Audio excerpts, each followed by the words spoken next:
Hello dear students, welcome to GC study point. आज हम करने जा रहे हैं chapter number 5 class 10th NCERT exercise 5.1। Question number 1 क्या पूछता है? In which of the following situations does the list of numbers involve making an arithmetic progression and Y.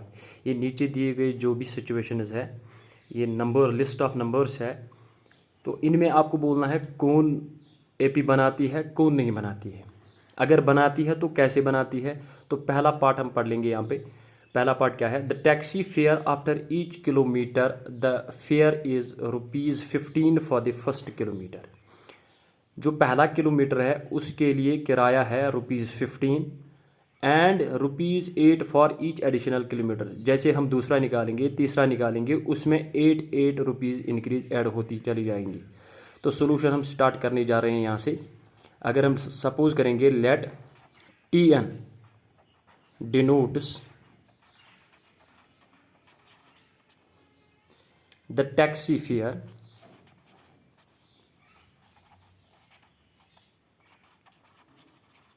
In nth kilometre. तो therefore according to question, question के मुताबिक क्या आएगा? Therefore according to question, according to question के मुताबिक पहली term क्या आएगी? T1 जिसको बोलते हैं, T1 इज इक्वल टू वो आएगी 15 यानी ₹15। अब T2 क्या आएगी? T2 आएगी एडिशनल किलोमीटर में कितने इंक्रीज होते हैं? 8 रुपीज़ इंक्रीज होते हैं। तो 15 + 8 हो गए 23। अब T3 भी निकालेंगे। T3 कितनी आएगी? T3 यानी जो दूसरा किलोमीटर था उसमें 23 आ गए। अब फिर से 8 इंक्रीज होंगे, तो 23 + 8 हो गए 31। नाउ यहाँ पे हम देख रहे हैं, अगर T2 माइनस T1 देख लेंगे क्या आएगी? T2 माइनस T1, T2 क्या आई थी? 23 माइनस T1 क्या आई थी? 15। 23 माइनस 15 हो गए 8। यहाँ पे T3 माइनस T2 करेंगे हम। T3 क्या आई थी? 31 माइनस T2 क्या आई थी? 23। अगर हम इनको भी माइनस करेंगे तो 8 आएगा। ये देखो यहाँ पे सेम डिफरेंस आ रही है between the two successive kilometres. जो भी 2 किलोमीटर से डिफरेंस सेम आ रही है उसका नाम है 8। तो इससे पता चलता है कि ये जो ऊपर सिचुएशन दी हुई है टैक्सी फेयर, ये एपी बनाती है। यही आपने करना था, यानी वाई बोलना था। वाई क्यों बनाती है तो मैंने एक्सप्लेन करके दिखाया आपको। यहाँ पे हैनस हम लिखेंगे, यहाँ पे hence T2 minus T1 is equal to T3 minus T2। ये दोनों सेम आ गए, इसका वैल्यू भी 8 आ गया, इसका वैल्यू भी 8 आ गया। तो सो द अबव सिचुएशन, जो अबव सिचुएशन है, above situation forms an AP, ये फॉर्म करती है, फॉर्म्स एन एपी, एपी बनाती है। सेकंड पार्ट पे आ रहे हैं। सेकंड पार्ट पे आ गए हम। The amount of air present in a cylinder when A vacuum pump removes 1/4 of the air remaining in the cylinder at a time. The amount of air, जितना air present होगा एक cylinder में, एक vacuum pump करता है यानी सक करता है, रिमूव करता है। फिर कितना? 1/4 ऑफ द एयर रिमेनिंग, जितना उसमें एयर है उसमें 1/4 निकालता है in the cylinder at a time. At a time मुझे बोलना है कि ये सिचुएशन फॉर्म करती है एपी या नहीं करती है। फॉर एग्जांपल आप ले, ये सिलेंडर कोई है, मान लो ये सिलेंडर है, इसमें पता नहीं है कितना है। Let V be the volume या X be the volume, X रखते हैं। इसमें से एक वॉक्यूम पंप है। वॉक्यूम पंप क्या करता है? पंप कर ये 1/4 रिमूव करता है, यानी 1/4 ऑफ द एयर रिमेनिंग, जितना है एक्स है उसमें से 1/4 निकालता है। The 1/4 of the air remaining तो वही करता है, दैट मीन्स एक्स ही उसमें था, वो 1/4 ऑफ द एक्स निकालता है। तो हम देखते हैं यहाँ पे सोल्यूशन। पहले लिखते हैं let T N denotes the amount of air present in the cylinder, the amount of air present in the cylinder,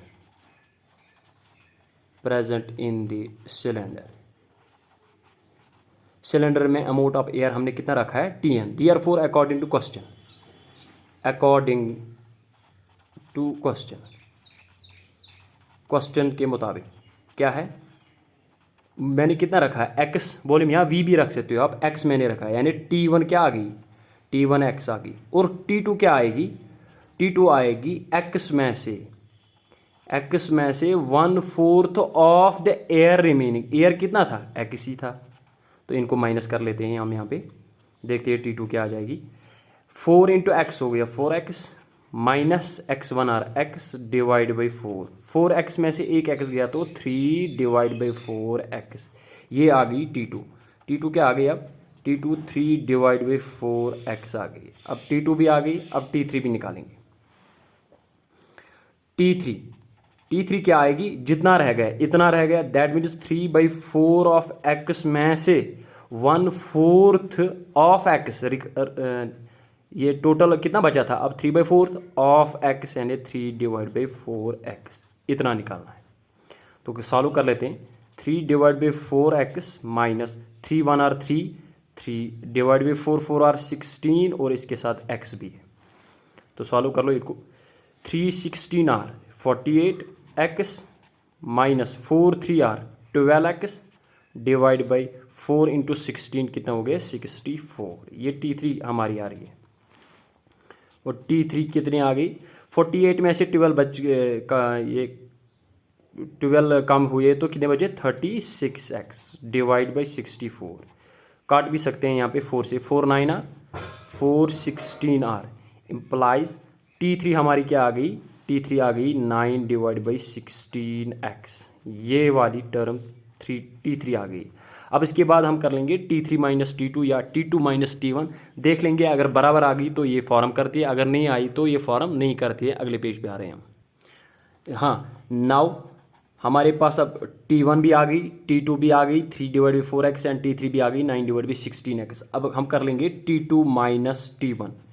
T2 क्या है 3 डिवाइड बाई 4 यानी 3x divide by 4 minus x, तो सॉल्व कर लो। इस x को डिवाइड कुछ नहीं है तो 1 रख लेंगे, सॉल्व करो। 3x × 1 3x माइनस 4 × x हो गया 4x डिवाइड बाई 4 1 आर 4, तो यहाँ पे क्या आया 3x में से 4x गए तो माइनस x डिवाइड बाई 4, ये T2 माइनस T1 आ गया।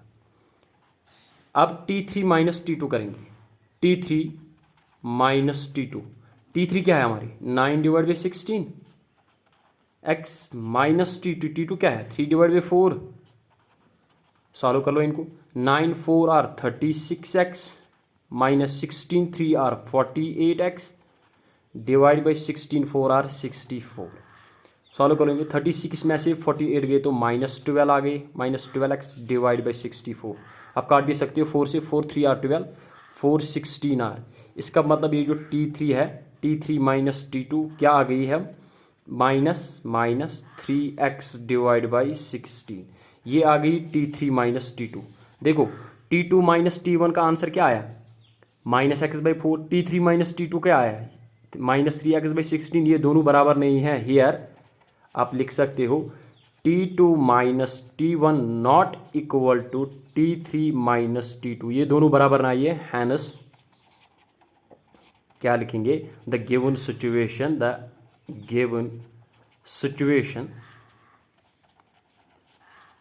does not form an AP, ये फॉर्म नहीं करती है, फॉर्म एन AP फॉर्म नहीं करती है। थर्ड पार्ट पे आ रहे हैं, ये थर्ड पार्ट है। अब the cost of digging a well after every metre of digging when it costs ₹150 for the first metre and rises by ₹50 for each subsequent metre. The cost of digging a well, एक well है, कुआं है, खोदना है, उसकी जो cost है पहले मीटर की, ये मान लो ये एक वेल है, इसको डिग करना है, digging metre of digging when it costs ₹150, 150 लगता है पहले मीटर को, और जब हम दूसरा मीटर खोदेंगे उसमें राइज होता है यानी इंक्रीज होता है ₹50, जब तीसरा उसमें और 50 इंक्रीज होते हैं। तो देखते हैं हम यहाँ पे ये सिचुएशन बनाती है AP और नॉट। सोल्यूशन करते हैं हम। Let T N denotes the cost of digging well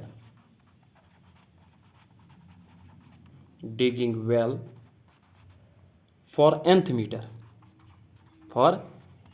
मुझे पता नहीं है कितने metre, for nth metre. Therefore according to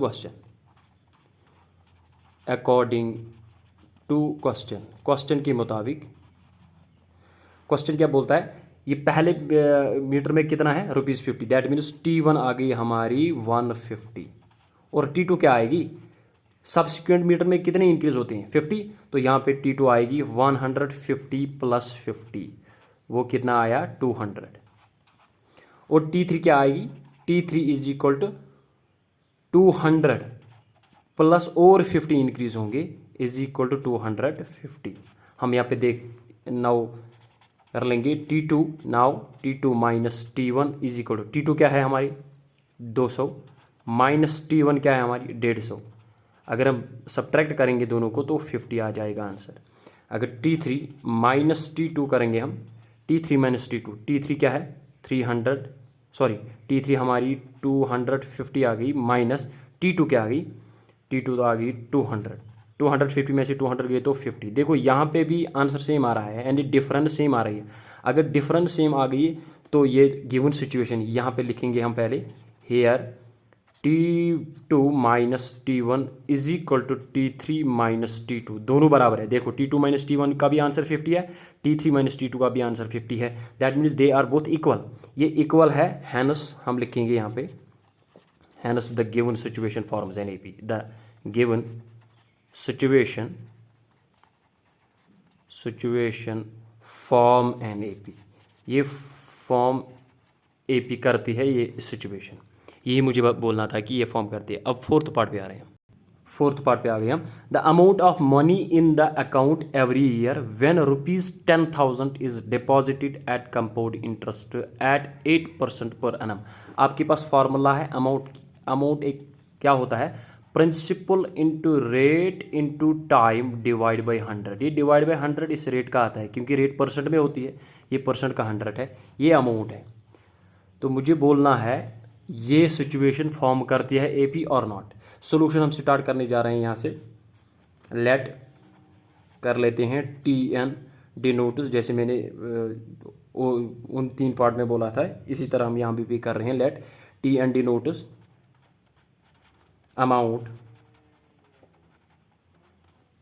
amount of money in the nth year, मुझे नहीं पता in the nth year. Therefore according to question जो T1 है कितने डालने हैं, डिपॉजिट कितने करने हैं 10,000, इसका मतलब T1 में T1 = 10,000 या रुपीज़ भी लिख सकते हैं 10,000। अब T2 क्या आ जाएगी, T2 यहाँ पे है ₹10,000, दिस मीन्स ये प्रिंसिपल है। अब ऐड हुआ है कितना, ये प्रिंसिपल कितना है 10,000 इंटू रेट कितनी थी 8% इंटू टाइम लिखा है per annum per year divide by 100, ये 100 डिवाइड का परसेंट का आ रहा है। 2 0 और 2 0 कट गए इसके, तो T2 क्या आ जाएगी 10,000 एज इट इज प्लस, देखो 8 1 आर 8, 8 0 आर 0, 8 0 आर 0, 800 आ जाएगा। 800 T2 = 10,000 प्लस 800 हो गया 10,800। अगर हम ऐड करेंगे ये T2 आ गई। अब T3 निकालेंगे, T3 के लिए जो प्रिंसिपल है ये प्रिंसिपल आ गया 10800 प्लस, अब इसी को करना है क्या, प्रिंसिपल इंटू, ये फॉर्मूला लगानी है, प्रिंसिपल इंटू रेट। प्रिंसिपल क्या आ गया 10,800 इंटू रेट, तो 8% ही है, इंटू पर एनम यानी टाइम 1 ईयर है, डिवाइड बाय 100। ये देखो ये 2 0 और ये 2 0 कैंसिल हो गई, तो यहाँ पे 10800 प्लस 8 1 आर 8, 8 8 आर 64, यहाँ पे 0 है तो 64 ही लिख लेते, 8 1 आर 8। अगर हम इनको ऐड कर लेते हैं, T3 क्या आ जाएगी हमारी 0 + 4 4, 6 + 0 6, 8 + 8 हो गए 16, तो एक कैरी आ गया तो वो इसके साथ मिला है 1 1 6 6 4, ये T3 आ गई। अब इनको सब्ट्रैक्ट करेंगे यानी T2 - T1, देखते हैं T3 - T2 के बराबर आ गए, अगर बराबर आ गए तो ये फॉर्म करती है, अगर नहीं बराबर है तो ये फॉर्म नहीं करती है। अगले पेज पे आ रहे हैं। नाउ अगर अब हम कर लेंगे क्या, T2 - T1, देखते हैं क्या आ जाएगा 10,800 माइनस ये 10,000 तो क्या आएगा आंसर, वो आएगा 800 आंसर। अब T3 - T2 कर रहे हैं, T3 क्या है 11664 माइनस T2 क्या है 10800।